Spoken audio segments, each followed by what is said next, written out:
வணக்கம் மக்களே, நான் உங்கள் மாயன். சேலம் மாவட்டம் அப்படின்னாலே, அதாவது சேலம் மாவட்டத்தில் ஒரு சிவன் கோயில் அப்படின்னாலே நிறைய பேர்த்துக்கு தெரிஞ்சிருக்க விஷயம் பார்த்தீங்க அப்படின்னா 1008 லிங்கம்.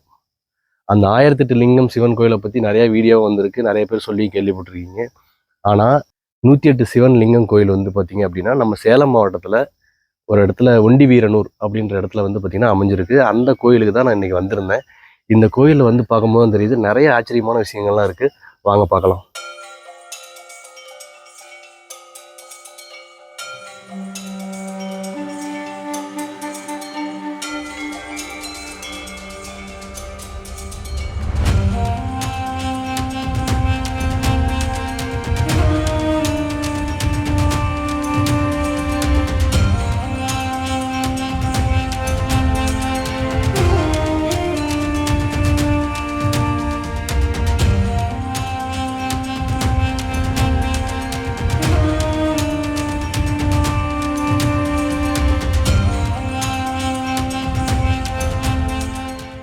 பிரதிஷ்டை பண்ணி, அதாவது வச்சு வணங்கிட்டு இருந்தாலுமே இந்த கோயில் வந்து பார்த்திங்கன்னா இன்னும் முழுமை அடையலை. என்ன காரணங்களாலேயே தெரியல. இந்த கோயில் வந்து பார்த்திங்கன்னா சின்ன சின்ன கன்ஸ்ட்ரக்ஷன் ஒர்க் வந்து இப்போ தான் போயிட்டுருக்கு. அதனாலேயே நிறையா மக்களுக்கு பார்த்திங்கன்னா இந்த 108 லிங்கம் இங்கே இருக்குது, இந்த இடத்துல இருக்குது அப்படிங்கிறது யாருக்குமே தெரியல. ஒரு சிவாலயம் எழுப்புறது, ஒரு சிவாலய பணி செய்கிறது அப்படிங்கிறது வந்து பார்த்திங்கன்னா ரொம்ப கஷ்டமான விஷயம். அது நான் இங்கே மட்டும் இல்லை, நிறைய இடத்துல பார்த்துருக்கேன். ஒரு கோயில் அவங்க கட்டி முடிக்கிறதுக்குள்ளே அவங்க படுற கஷ்டம் இருக்கும் பார்த்திங்களா, அது கொஞ்சம் நஞ்சம் கிடையாது. ஏன்னா நாம் நினச்சா ஒரு சிவாலயங்களை வந்து எழுப்ப முடியாது. அவர் நினைக்கணும், கடவுள் நினைக்கணும். கடவுள் நினச்சா மட்டும்தான் நம்ம ஒரு சிவாலயத்தை எழுப்பி அதுக்கு ஒரு திருப்பணிகளை செய்ய முடியும். அப்படி கொஞ்சம் கொஞ்சமாக செலவு பண்ணி கட்டி இப்போ வந்து பார்த்திங்கன்னா அந்த 108 லிங்கங்களை வந்து பார்த்திங்கன்னா பிரதிஷ்டை பண்ணிட்டாங்க. ஆனால் அப்படி இருந்துமே இன்னும் நிறையா சிலைகளை வந்து பார்த்திங்கன்னா இவங்க வந்து இன்னும் வைக்காம தான் இருக்காங்க. இந்த கன்ஸ்ட்ரக்ஷன் ஒர்க் வந்து போயிட்டுருக்கு. முன்னாடி என்ட்ரன்ஸ்லேயே வந்து பார்த்திங்க அப்படின்னா ஒரு குளம் மாதிரி இருக்குது. அந்த குளத்துக்குள்ளே ஒரு சிவன் இருக்காப்புல. அதுக்கடுத்தது பின்னாடி பேக் சைடில் பார்த்தீங்கன்னா ஒரு சிவன் ஸ்டாச்சு ஒன்று இருக்குது. அதுக்கப்புறம் அப்படியே மேலே ஏறி வந்தீங்கன்னா கணபதி இருக்கார். கணபதியை கும்பிட்டீங்க அப்படின்னா பின்னாடி பார்த்தீங்கன்னா அந்த சிவலிங்கம். அந்த சிவலிங்கம் பார்த்தீங்கன்னா எனக்கு தெரிஞ்சு ஒரு அடி கூட இருக்காது. ஒரு சின்ன ஒரு சிவலிங்கம். நான் அதை உங்களுக்கு காமிக்கிறேன் பாருங்கள். ஒரு அடி சிவலிங்கம் மாதிரி தான் இருக்குது, சின்னதாக. ரொம்ப அமைதியான இடமா இருக்குது. ஒரு இயற்கையான சூழல் அமைஞ்சிருக்கக்கூடிய இந்த கோயில் வந்து கண்டிப்பாக மேலே வரணும். அது வந்து மக்கள் வந்து யாராவது ஒருத்தங்க வந்து இந்த சிவ திருப்பணி செய்யக்கூடியவங்க ஏதாவது எடுத்து கட்டி பண்ணாலும் சரி, இல்லை யாராவது உதவி பண்ணணும்னு நினச்சாலும் சரி, இந்த ஆலயத்துக்கு வந்து பாருங்கள், விசிட் பண்ணி பாருங்கள். உங்களால் முடிஞ்ச உதவிகளை செய்யுங்க.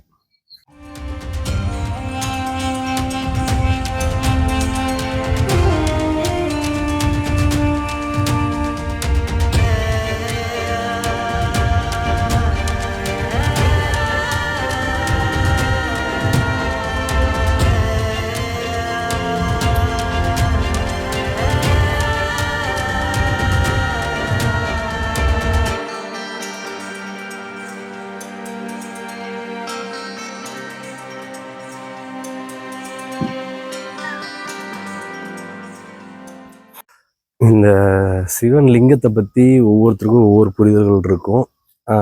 ஒரு சிலர் என்னம்பாங்க அப்படின்னா ஆண் பெண் சேர்ந்தது தான் அந்த சிவலிங்கத்தோட உருவம் அப்படின்னு சொல்லுவாங்க. இன்னும் ஒரு சிலர் என்ன சொல்கிறாங்கன்னா பிளாக் ஹோல் அப்படிங்கிறாங்க. வேறு பிரபஞ்சத்தில் இருக்க பிளாக் ஹோல் தான் வந்து சிவலிங்கம் அப்படின்றாங்க. ஆனால் எனக்கு தெரிஞ்சு, எனக்கு புரிஞ்ச மாதிரி என்னோடய சைடுன்னு நான் ஒன்று சொல்கிறேன். அருவுருவம் அப்படின்னு சொல்லி சிவலிங்கத்தை சொல்லுவாங்க. அது ஏன் அருவுருவம் அப்படின்னு சொல்கிறாங்கன்னா, உருவம், அதாவது உருவம் இருக்கிறது என்னென்னு பார்த்தீங்கன்னா நம்ம மனிதர்கள், மிருகங்கள், நம்ம பார்க்குற ஒரு பொருள், இது எல்லாத்துக்கும் பார்த்திங்கன்னா ஒரு உருவம்னு ஒன்று இருக்கும். அது வந்து உருவம்னு சொல்லுவாங்க. இதே அருவம், அதாவது கண்ணுக்கு தெரியாத ஒரு சக்தி, நம்ம பார்க்க முடியாத சக்தி, நம்ம கண்ணுக்கு புலப்படாத ஒரு சக்தி, அதை வந்து என்ன சொல்லுவாங்கன்னா அருவம்னு சொல்லுவாங்க. அப்படி அருவுருவம்னு ஏன் சிவலிங்கத்தை சொல்கிறேன் அப்படின்னா, அந்த லிங்கத்துக்கு நீங்கள் நல்லா பார்த்தீங்கன்னா தெரியும், அதுக்கு உருவமே இருக்காது. அது ஒரு உருவம் இல்லாது, எங்கே தொடங்குதோ அங்கே முடியும். ஒரு வட்டம் மாதிரி, ஒரு பவுல் ஷேப்புன்னு வச்சுக்கோங்களேன். அந்த மாதிரி வந்து ஒரு முடிவில்லாத ஒரு இது, அதுக்கு உருவம்னு கிடையாது. ஒரு கண், மூக்கு, வாய் அந்த மாதிரி அந்த உருவமும் கிடையாது. அது பார்க்கறதுக்கு ஒரு அமைப்புலேயும் இல்லை. அதே மாதிரி அது வந்து ஒரு சக்தி, நம்ம பிரபஞ்சத்துக்கு அப்பாற்பட்ட ஒரு சக்தி. அதனால் அந்த சிவலிங்கத்துக்கு அரு உருவம் அப்படின்னு சொல்கிறாங்க. அரு உருவம் சொல்லக்கூடிய அந்த விளக்கம் தான் எனக்கு ரொம்ப பிடிச்ச ஒரு விளக்கம். அதை தான் நான் வந்து இன்னமும் ஃபாலோ பண்ணிகிட்டு இருக்கேன். சிவலிங்கம் அப்படின்னா அது ஒரு அரு உருவம். இந்த கோயில் வந்து பார்த்தீங்க அப்படின்னா இன்னும் பயன்பாட்டில் தான் இருக்குது. நிறைய மக்கள் வந்து பூஜைகள்லாம் செய்வாங்களாட்டங்குது. அதாவது பிரதோஷம், பௌர்ணமி அந்த டைமில் வந்து பார்த்திங்கன்னா இங்கே பூஜைகள் நடக்குது. இதுக்குன்னு சம்மந்தப்பட்ட கோயில் நிர்வாகம் எல்லாமே இருக்காங்க. ஆனால் இருந்தாலும் நான் என்ன சொல்கிறேன்னா, எனக்கு பின்னாடி பாருங்களேன், இந்த இடம் ஃபுல்லாகவே இந்த கன்ஸ்ட்ரக்ஷன், அதாவது சிவலிங்கம் வந்து பாதி பிரதிஷ்டை பண்ணிட்டாங்க, 108 லிங்கம் பண்ணிட்டாங்க. மீதி இன்னும் நிறைய சிலைகளை வந்து பண்ணலை. நான் இங்கே பாருங்கள், என்னோட பின்னாடி இருக்குது பார்த்தீங்களா, இந்த இடம் ஃபுல்லாகவே இந்த லிங்கங்களை வந்து பிரதிஷ்டை பண்ணணும்னு நினைக்கிறேன். பிரதிஷ்டை பண்ணுறதுக்கான இடம் தான் இது. பின்னாடி பாருங்களேன், எல்லாம் கன்ஸ்ட்ரக்ஷன் ஒர்க் ஃபுல்லாகவே வந்து பார்த்திங்கன்னா பாதியிலே அப்படி நிற்கிது. ஆனாலும் இவங்க இந்த மக்கள் வந்து விடாமல் அந்த கோயிலை வந்து வழிபாடு செஞ்சுக்கிட்டே இருக்காங்க, வழிமுறைகள் பண்ணிக்கிட்டே இருக்காங்க. அதனால் நான் என்ன சொல்கிறேன்னா, கண்டிப்பாக அந்த ஒரு டைம் இந்த சேலம் மாவட்டத்தில் 1008 லிங்கங்கிறது ஃபேமஸ் தான், நான் இல்லைன்னு சொல்ல. ஆனால் 108 லிங்கங்கிறதும் ஃபேமஸ் தான். ஒரு இடத்துல வந்து லிங்கம்னாலே ஃபேமஸ் தான். அதை வந்து 108 லிங்கம் அப்படின்ற இந்த கோயிலை கண்டிப்பாக ஒரு டைம் வந்து எல்லாரும் விசிட் பண்ணி பாருங்கள். மக்களே, நான் வந்து அந்த கோயில் குளத்துன்னு சொன்ன பார்த்தீங்களா, குளம்னு சொன்ன பார்த்தீங்களா, அந்த கோயில் குளத்துக்கு முன்னாடி தான் இருக்கேன். இந்த கோயில் குளத்துக்கிட்ட வந்து பார்த்திங்கன்னா ஒரு அற்புதமான இது என்னென்னா, முருகன் வந்து லிங்கத்துக்கு வந்து வழிபாடு செய்கிற மாதிரி ஒரு அமைப்பு இருக்குது. முருகன் சிலை பாருங்கள் அங்கே வச்சுருக்காங்க. அங்கே நடுவில் வந்து சிவபெருமான் வந்து தவத்தில் இருக்க மாதிரி ஒரு ஸ்டாச்சு இருக்குது. அதுக்கு பக்கத்தில் சிவலிங்கத்துலேயே வந்து அம்மா பார்வதியும் ஐயாவும் இருக்காங்க. நடுவில் வந்து பார்த்திங்கன்னா அந்த ஒரு சிவலிங்கம் வந்து பிரதிஷ்டை பண்ணியிருக்காங்க. அதாவது ஒரு பாறை அமைப்பில் வந்து ஒரு குடஞ்சி ஒரு குளம் மாதிரி ஒன்று செஞ்சுருக்காங்க, குளம் மாதிரி ஒரு அமைப்பில்.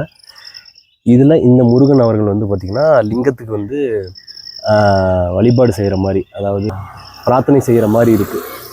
முருகன் வந்து லிங்கத்தை வந்து வழிபடுற மாதிரி ஒரு அமைப்பில் இருக்குது. சூப்பராக இருக்குதுங்க. ஒரு அருமையான இடம், ஒரு இயற்கை சூழல் அமைந்த ஒரு இடம். இந்த இடத்த சுற்றி பார்த்தீங்கன்னாவே தெரியும், ஃபுல்லாக ஒரு சின்ன ஒரு ஃபாரஸ்ட்டுக்கு நடுவில் அமைஞ்சிருக்கக்கூடிய இந்த கோயில். கண்டிப்பாக வாங்க. மாதேஸ்வரன் ஆலயம், சிவன் பேர் வந்து பார்த்திங்கன்னா மாதேஸ்வரன். ஏன்னா இந்த சைடு வந்து பார்த்திங்கன்னா நிறைய அந்த மாதேஸ்வரன், ஜலகண்டேஸ்வரர் இந்த மாதிரி பேர்கள் கொண்ட சிவலிங்கங்கள் அதிகமாக இருக்கும். கண்டிப்பாக வந்து விசிட் பண்ணி பாருங்கள். உங்களால் முடிஞ்ச உதவிகளை செஞ்சு பாருங்கள். தேங்க்யூ.